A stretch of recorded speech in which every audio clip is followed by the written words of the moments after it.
সংবিধানে আসতে পারে যে সকল বড় পরিবর্তন।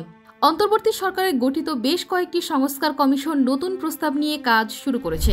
এর মধ্যে সংবিধান, নির্বাচন ব্যবস্থা, জনপ্রশাসন ও পুলিশ সংস্কারে বড়সড় পরিবর্তন আনার কথা ভাবছে কমিশনগুলো।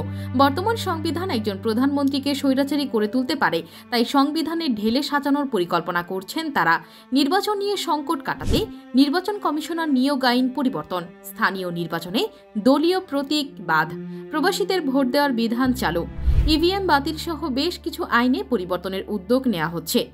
সংস্কার কমিশন যেসব পরামর্শ পেয়েছে তার মধ্যে উল্লেখযোগ্য হচ্ছে দ্বিকক্ষ বিশিষ্ট সংসদ চালু, সংবিধান সংশোধন করে তত্ত্বাবধায়ক সরকার ব্যবস্থা ফিরিয়ে আনা, প্রধানমন্ত্রী ও রাষ্ট্রপতির মধ্যে ক্ষমতার ভারসাম্য আনা, প্রাদেশিক সরকার ব্যবস্থা চালু, আনুপাতিক নির্বাচন ব্যবস্থা চালু, প্রধানমন্ত্রীর নির্বাহ ক্ষমতা কমানো সহ একজন ব্যক্তিকে 2 মেয়াদের বেশি প্রধানমন্ত্রী না রাখার বিষয়টি সংবিধানে যুক্ত করতে পরামর্শ দেওয়া হয়েছে।